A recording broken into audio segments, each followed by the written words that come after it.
East Africa, the Serengeti Plains. It's going to be a scorcher. Dawn, and the wildebeest are again on the move, so constant is their need for fresh water and new grass. This is the last great migration on Earth, a scene that has looked exactly like this for 1,000,000 years. Seeing this, you're looking directly into the deep past, witnessing nature just as it was meant to be.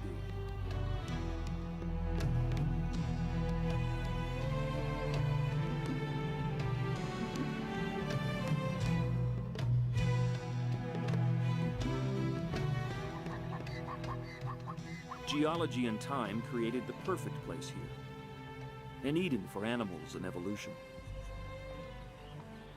Here, nature worked out its system of checks and balances, a constitution that ensured diversity and robust good health. And sometimes, restful ease for everyone who's earned it.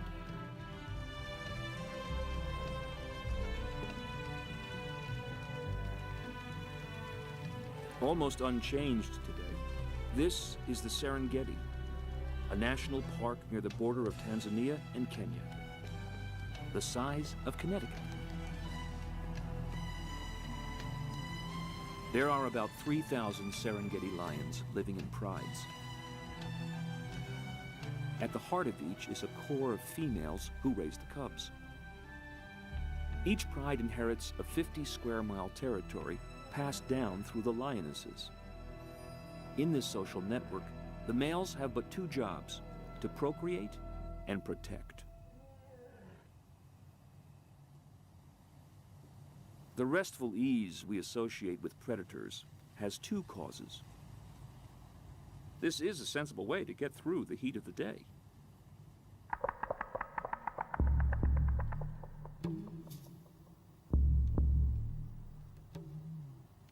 Hunting is for the cool of the evening.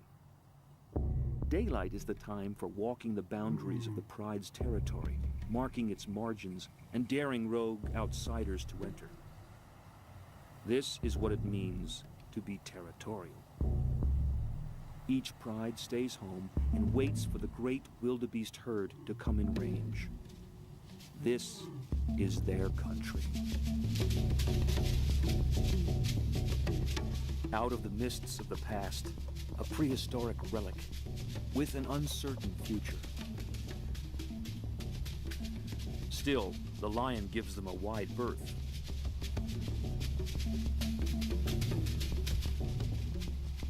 This is the black rhino. It was the Greeks 2,500 years ago who gave this creature its name. Rhino means nose, and what a nose it is. Unfortunately, that nose has caused the decline of this once numerous beast. The black rhino has been hunted to near extinction. Only a few thousand survive on the whole planet. The rhino is not really black at all, but dusky. It's the rain that enamels them into their metallic and invincible black. They really have no predators, though desperate hyenas are known to attack infant rhinos, usually at their peril. They seem so placid and self-contained, though they can be unpredictable and horrific.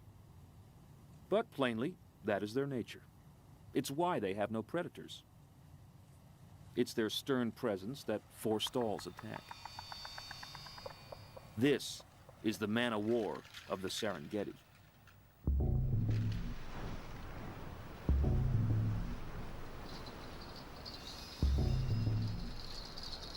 Lake Magadi. This is what the dry season looks like. Life is hard, and only the hardy resident creatures remain. The pantry is nearly bare.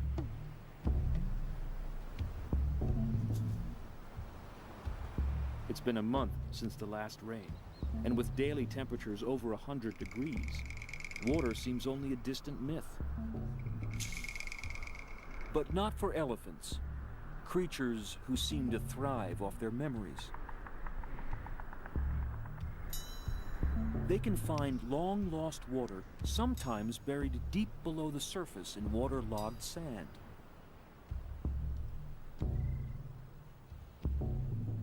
Part of their success has to do with their being able to smell water with their great sensitive trunks. But it has to be said that their memories help them sniff in all the right places. The elephant's trunk is one of the great creations of nature. Some 40,000 muscles help it to do the heavy work, as well as allow it to pick up an egg without mishap. But its greatest feat of sensitivity may be in simply locating water.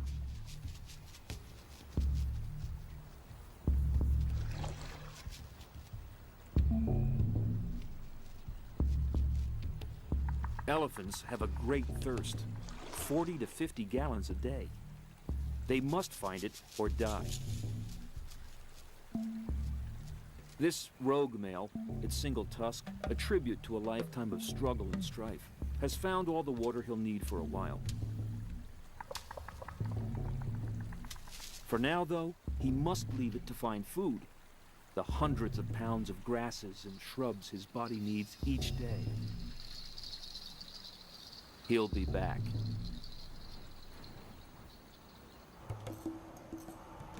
It's a parched world. But they've been through all this before, ever since the dawn of time. It's always a matter of pressing on.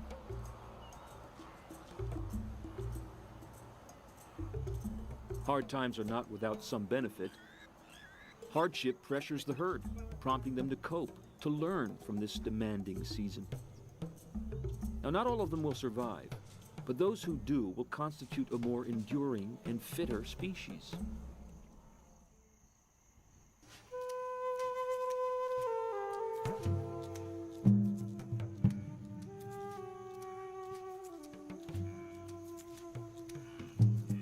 The Masai Mara, Kenya. This may be the most demanding part of the 1,000-mile Great Migration. At every step of the way, there are eyes watching the wildebeests with empty stomachs and with evil intent.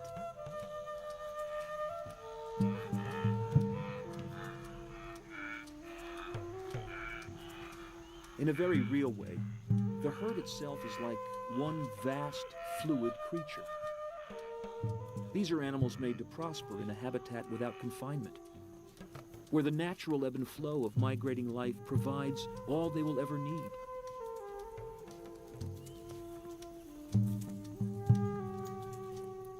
The Great Migration is about to happen once again, drawn by the promise of sweet water and green pastures.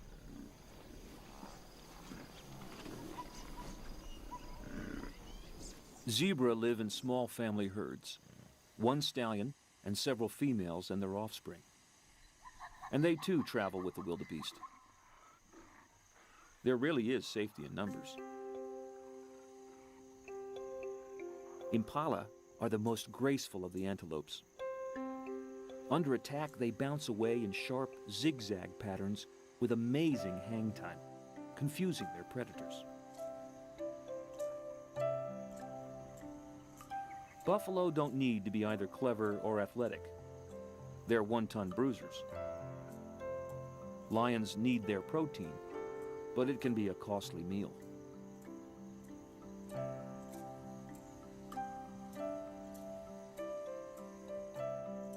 The oribi is a member of the antelope family.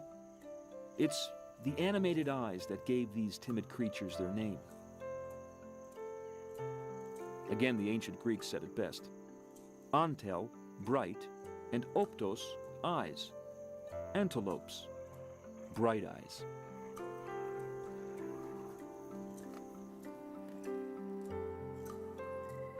Gazelles, on the other hand, were named by the Arabs rather than the Greeks. Gazelles, they called them. But the meaning was still the same.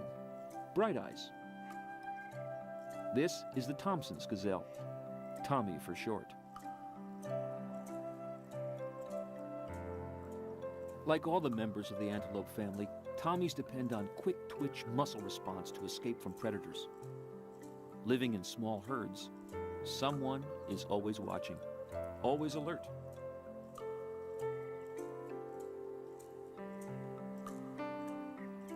Grant's gazelle is a bit larger than a Tommy. Its distinctive white tail pattern is confusing to pursuers. They can't pick out individuals.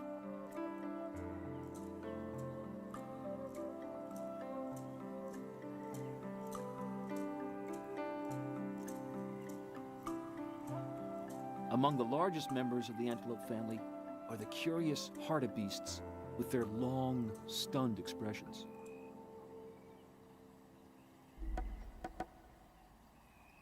The massive eland, the biggest antelope with its 3-foot horns. Despite its size, when startled, it can jump over 6 feet in the air.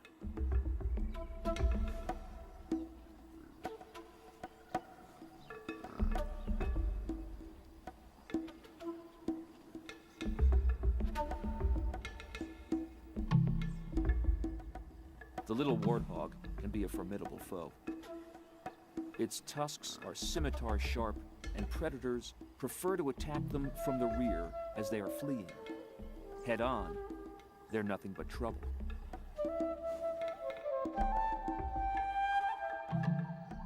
A Tommy up a tree, brought here by the leopard that caught and killed it. The rule in the Serengeti is that lesser predators have to hide their winnings from the opportunistic lions, who would rather steal than hunt. Up a tree, you're safe from lions. Usually.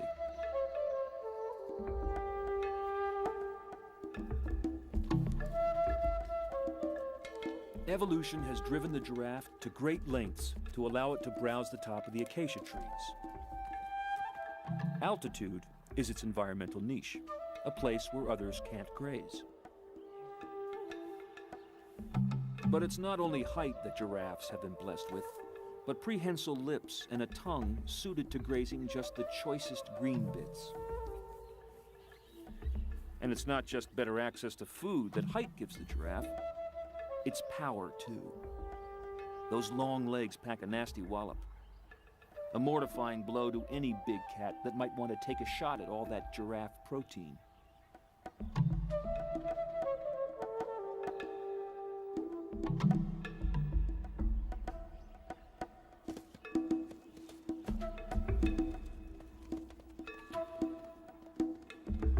Play is the heart and soul of learning for all animal young, including humans.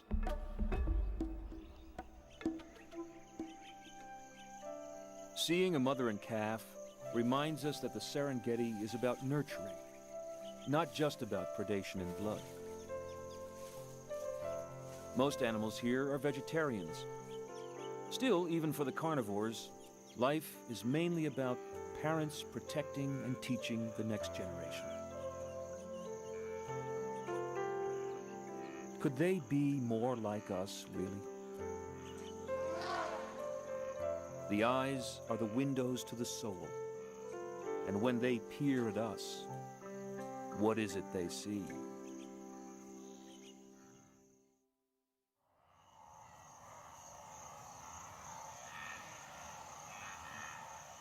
It's a tribute to conservation in Africa that we can still witness this spectacle.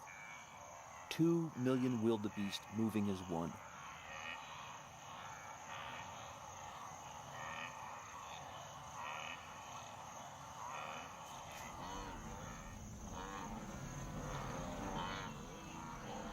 The Great Plains of North America must have looked like this when several million buffalo once ranged across them, from Texas to Canada, Iowa to Colorado.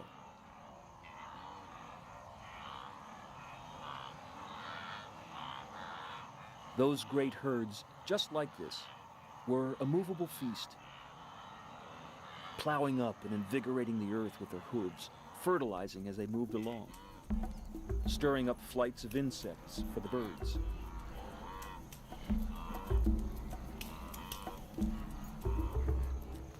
In America, senseless slaughter and greed ended all that, but not here.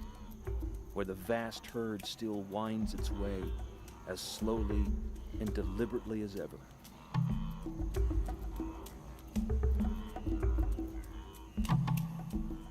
This is the Super Bowl of animal travel, the last great migration.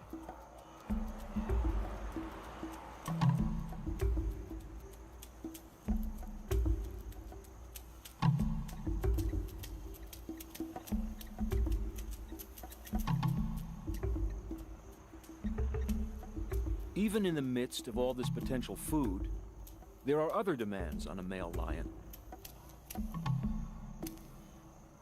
Providing for the next generation of lions, a duty which seems like a privilege, can become difficult. That's because females in estrus must copulate every 25 minutes over 3 days. What the act lacks in vigor, it makes up in frequency. Well, possibly. It's a demanding and sometimes humiliating life for the king of beasts. It's also a long-term commitment. For every cub born, the father's presence will be required for 2 years until his offspring can survive on their own. Even so, 80% of cubs don't make it through their first year.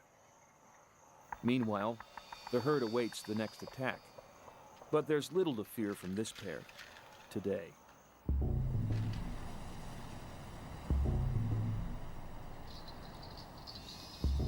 For now, however, the Serengeti's becoming an empty landscape. You can almost taste the desperation.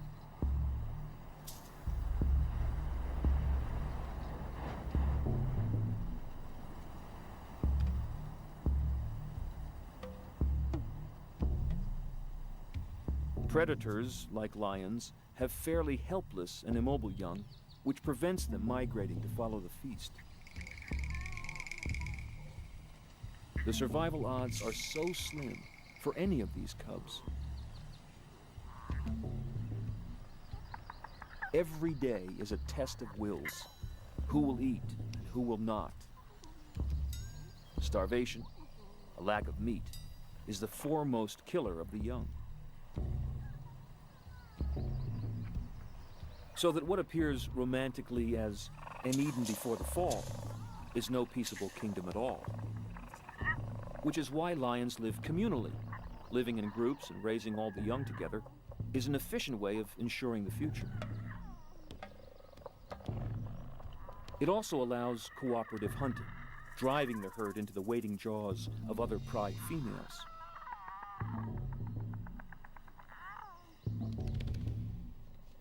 They look so motherly here, but it's the females who do the lion's share of the hunting. From tender grooming to horrific violence in the blink of an eye. The wildebeest have not had a deep drink for days. Even now, the edges of the herd are being dogged by predators. The young and the old and the weak are especially vulnerable at this stage.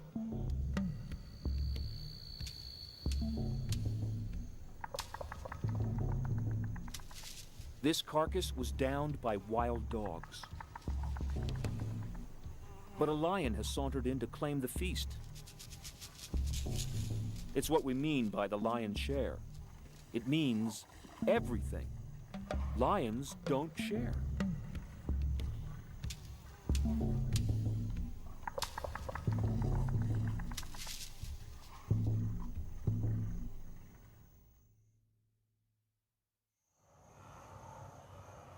It all looks so gritty and doomed. They must get to water. But as a species, the wildebeest have been through this countless times. The point is to keep moving, to keep living. There is a goal in sight. And this is it, the life-giving ribbon of the Mara River.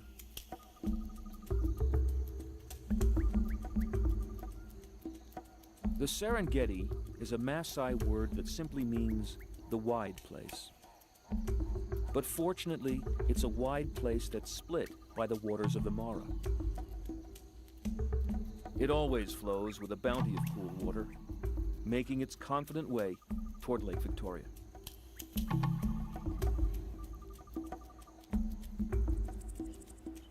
These waters are a vast magnet. Sooner or later, everyone shows up. Zebra is a Swahili word that means striped donkey. The river is also the haunt of one massive creature that appears almost comical.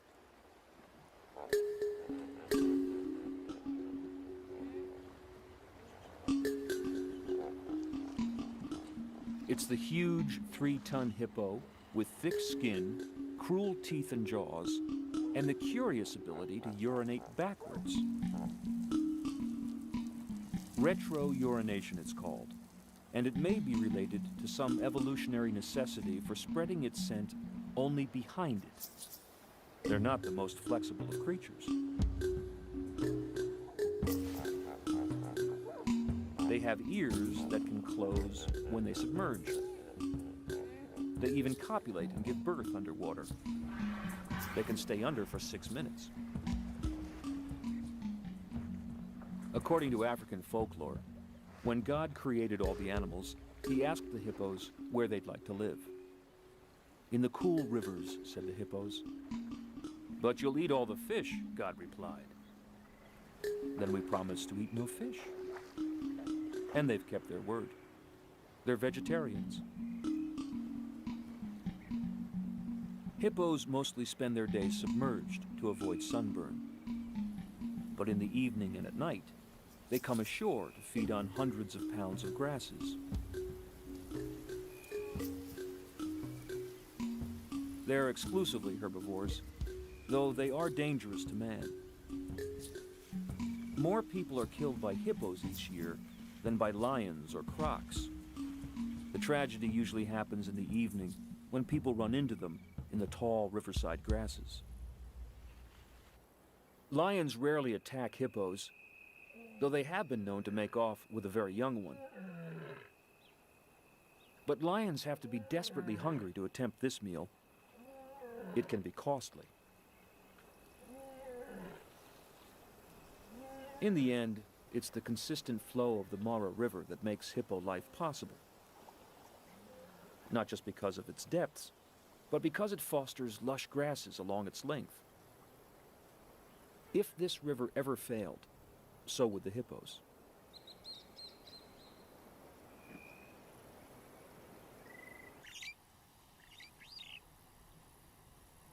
The region is dotted with forested areas, woods that are associated with the availability of water. Where water is scarce, grasses always outcompete the trees, and the land reverts to grassland. But not here.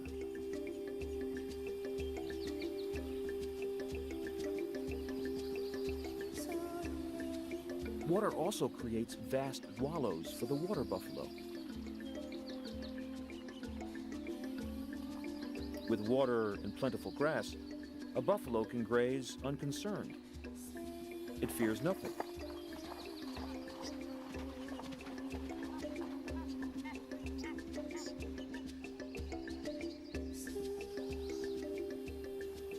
The water buck has little to fear as well. It has powerful musk glands whose smell actually repels crocs. So when it's pursued by lions, it heads for water. Crocs will have nothing to do with it.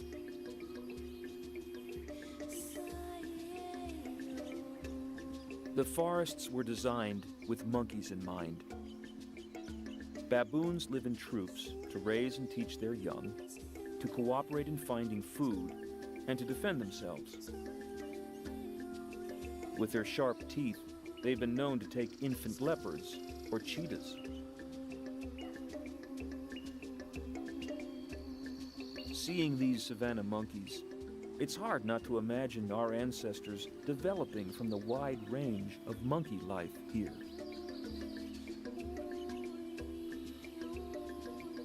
It's the sharing of food in return for grooming, the group affiliation and affection that are so compelling.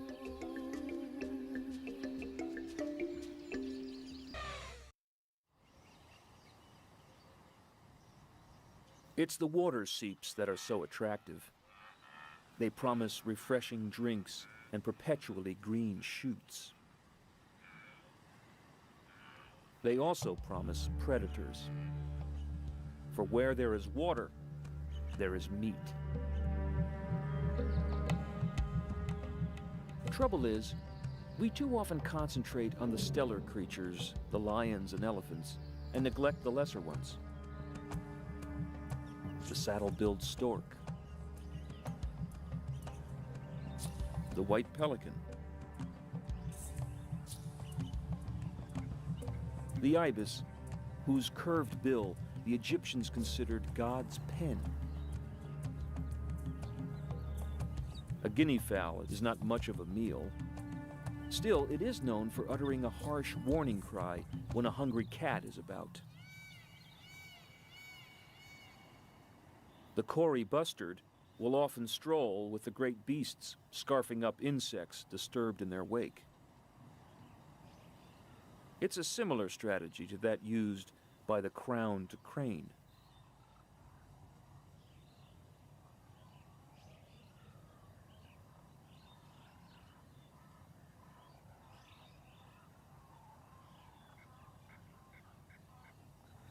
The ostrich responds to heat by fluffing its luxuriant feathers.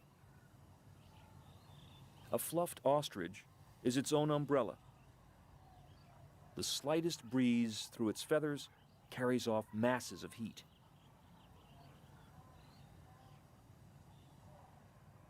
Circling vultures are a signal throughout the Serengeti. It means a meal is just below.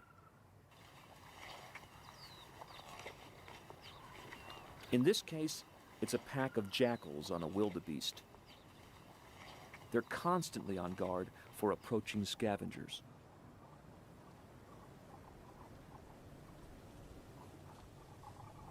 Because they can cover vast distances daily, and because they have telescopic eyesight, vultures are able to survive on scavenging alone. They never need to hunt, and manage to live off table scraps.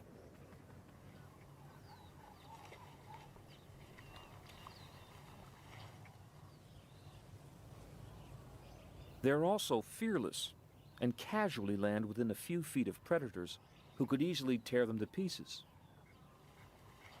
Fortunately, they're too busy eating.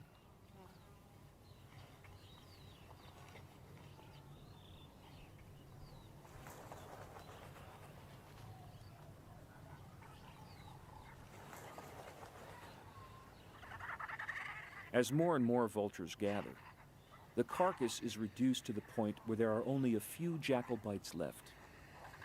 This is what the surgical implement of the vulture's ripping beak was designed for.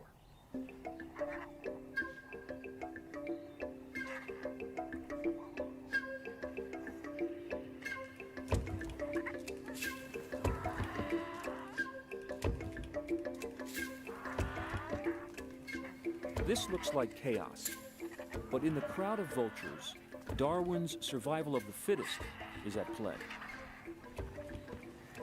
Those without the stamina or the bravado to get a bite or two don't deserve to survive and reproduce.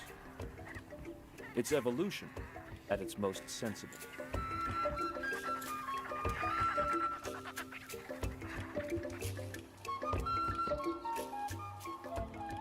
It's September, and time for the great herd to turn south again in search of green grass, recrossing the Great Mara River in force. But the river's deceptive and hides many dangers. For days on end, the herd comes to the edge, waiting for just the right moment to cross.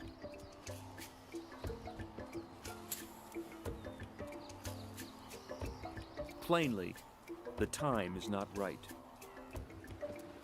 There are too many jaws waiting. In fact, it's not so much a crossing as a sacrifice. Here, the great herd will do for the massive crocs what it has always done for the lions of the Serengeti.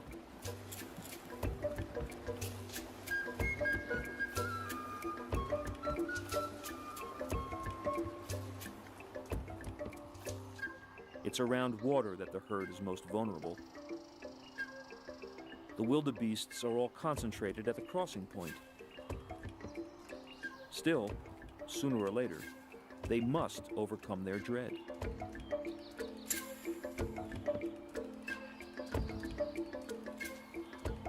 For now, the herd seems settled on another tack. They'll cross much farther downstream at a point they feel more comfortable with. They've seen it all before. They know what to do. This is animal intelligence.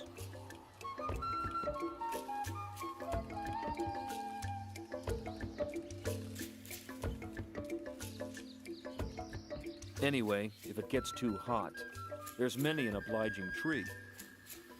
Shade can be as valuable a commodity as water.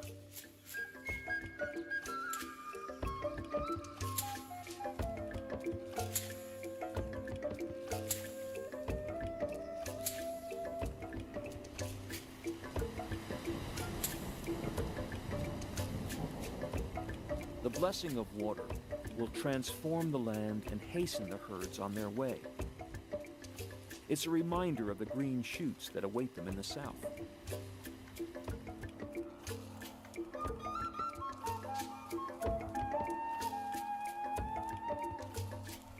Though they are stressed, getting weak and losing weight, their only hope is to make it to the next crossing of the Mara, where the water is not too swift, where the banks are not too steep, and where there are none or few crocs. Still, at that crossing, wherever it is, they'll have to go. Caution will have to be sacrificed. Some individuals will be lost, but the herd will survive. This is no walk in the park. It's serious.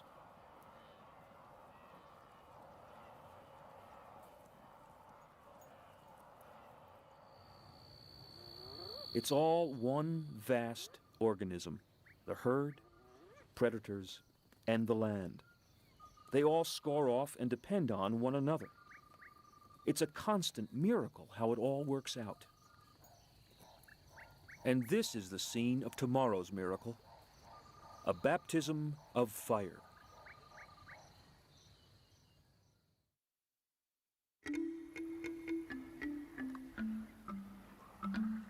In the cool of the morning, while you can still see the lion's breath, a zebra feast is underway.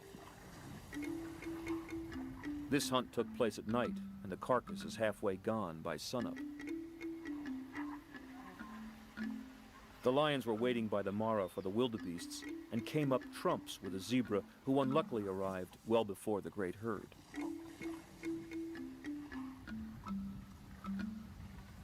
Lionesses almost certainly caught this meal, but a pride male has appropriated it to himself.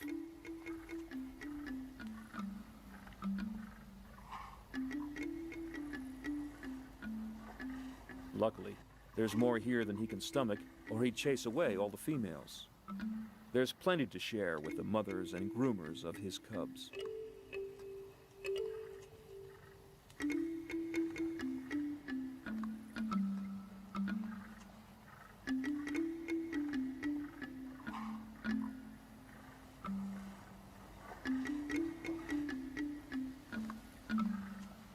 But no one else is getting in on the windfall, least of all a black jackal.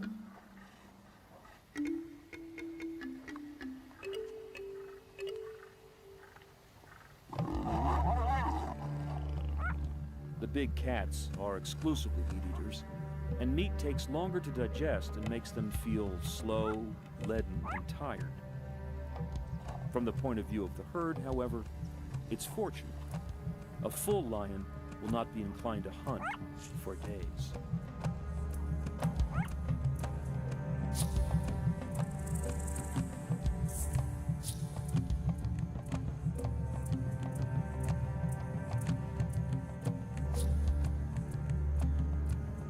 For now, there's only one predator that the herd has to fear, the Mara. It's a great and unpredictable serpent, barring their way to the future.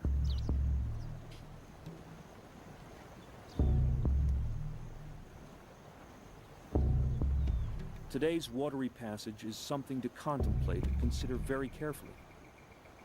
It's completely unnatural for the wildebeest to swim it. It's a killer. But somehow they know it's a passage they must make.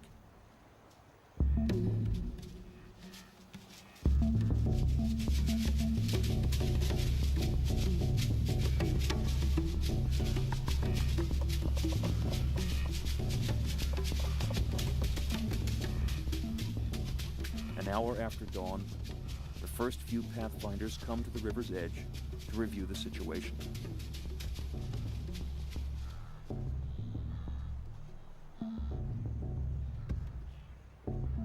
You can almost feel a groundswell of anticipation and eagerness to get the ordeal over with. But no one's going anywhere until the pathfinders choose the perfect spot and the perfect time. The herd doesn't live by consensus. It follows, without question, its leaders. This isn't blandness.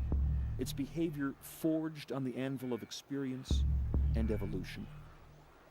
And it's the only thing that works.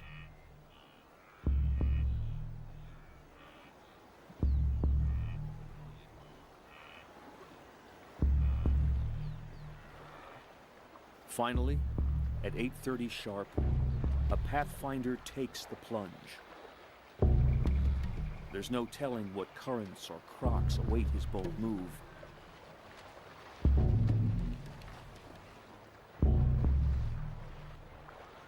And then they all go suddenly, using the same spot to enter the fast-flowing Mara. There's so much pent-up demand to get to the other side.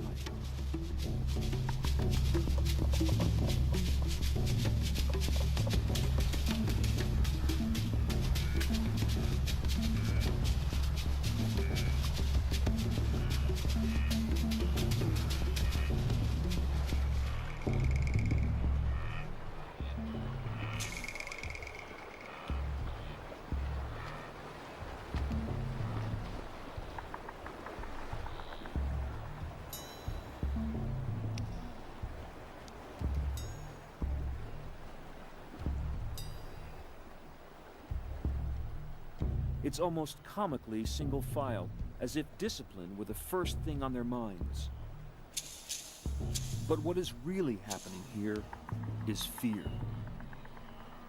It's as if the river is a great predator, and their bodies and brains are reacting the same way that they must do when they're being singled out by the lions. They're running for their lives.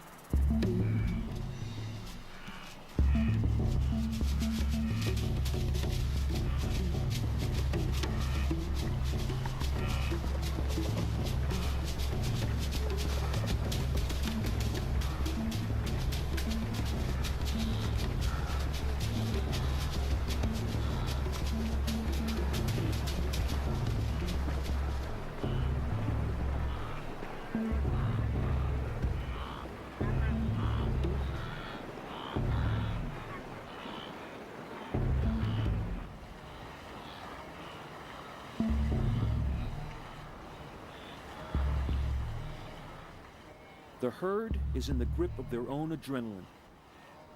It's flight and fight. You can see it in their eyes.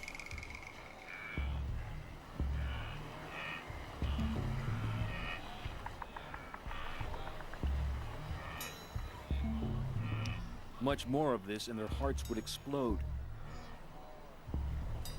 Still, like all trials that are tough, even for humans, this one too has its benefits.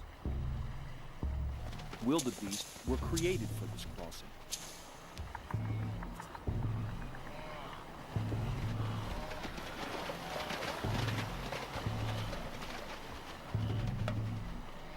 They're powerful swimmers, but the current is strong. The exertion and the stress exhausts and drowns some. Others, particularly the young and inexperienced, get confused by the noise and violence of the crossing. The old ones, too, are at risk. You can only survive this so many times. Actually, it's not so much getting into the water that's the problem. It's getting out where everything begins to go pear-shaped. The single column of beasts has grown to several across, all trying desperately to get up the slick bank. Their hooves and horns are as dangerous to their own kind as the teeth of the lions and crocs are.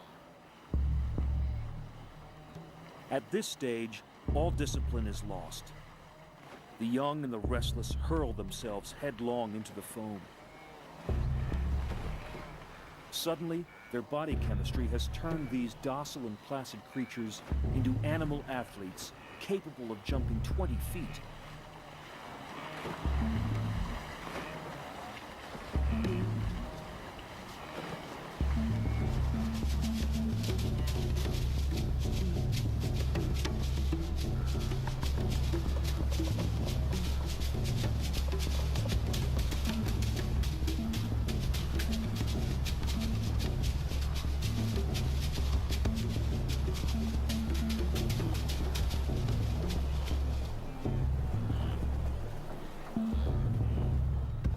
On the other side, all is chaos. The fiercest of injuries can occur at this point, injuries that the lions are only too willing to take advantage of.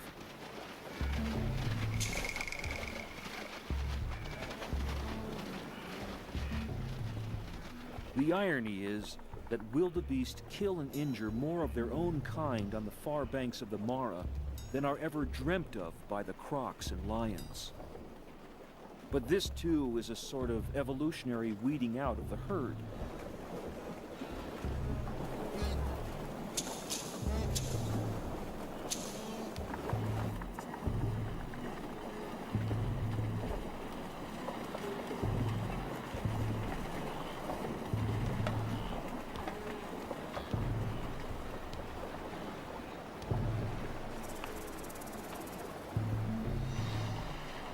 It's every creature for himself, never mind the herd, as they fight the downstream pull of the water and the deadly kicks of their relatives and siblings.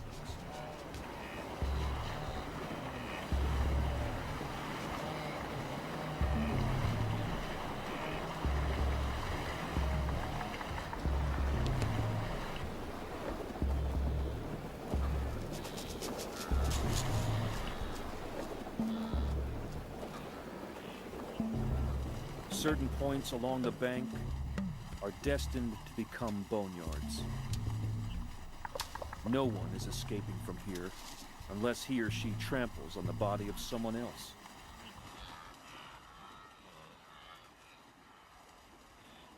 It's pathetic, but this is the way it's meant to be.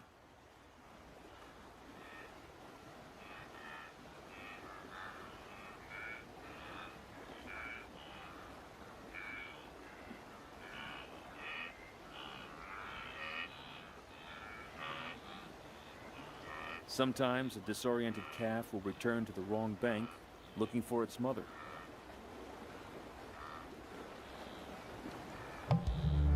But to attempt the crossing twice is a death sentence.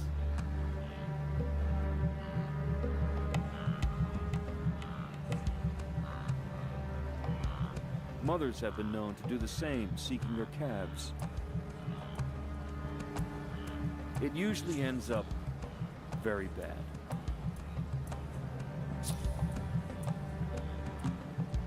For the crocs, it's all an embarrassment of riches.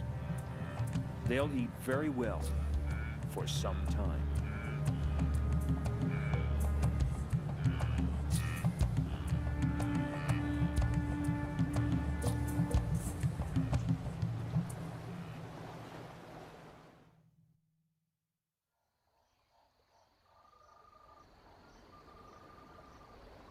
A solitary marabou stork supervises a pileup of wildebeest carcasses. This eddy in the river will be a fine source of protein for a great many creatures for days to come. Crocs from far downriver have followed the scent of death in the stream flow. Now is their time of plenty.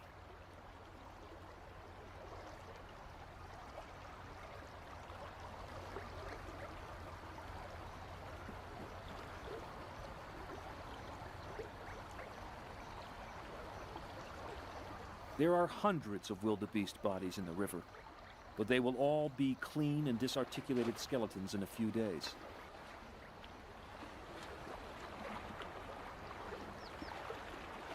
Sometimes we find vast collections of dinosaur bones in similar conglomerations like this, and we wonder how they came to be. This is how.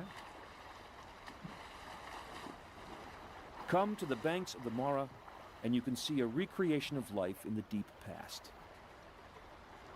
This is the way of life, not death. To everything, there is a season.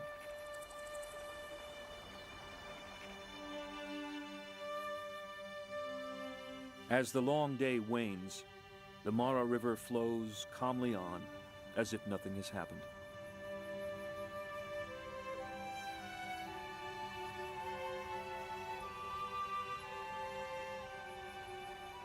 The river crossing, like the Great Migration itself, is merely a natural process, one that creates even as it kills. It is, in fact, the engine of everyone's survival.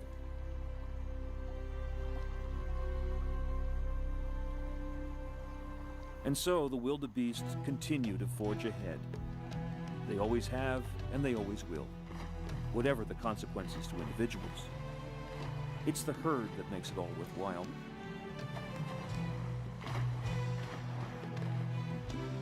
If some of them don't make it, then this too is nature. This too is the Serengeti.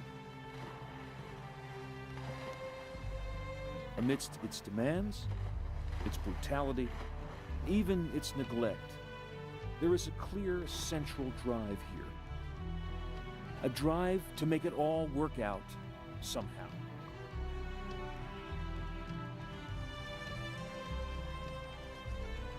It's a mystery, but it's never surprising, and it's never wrong. It's just the way it is.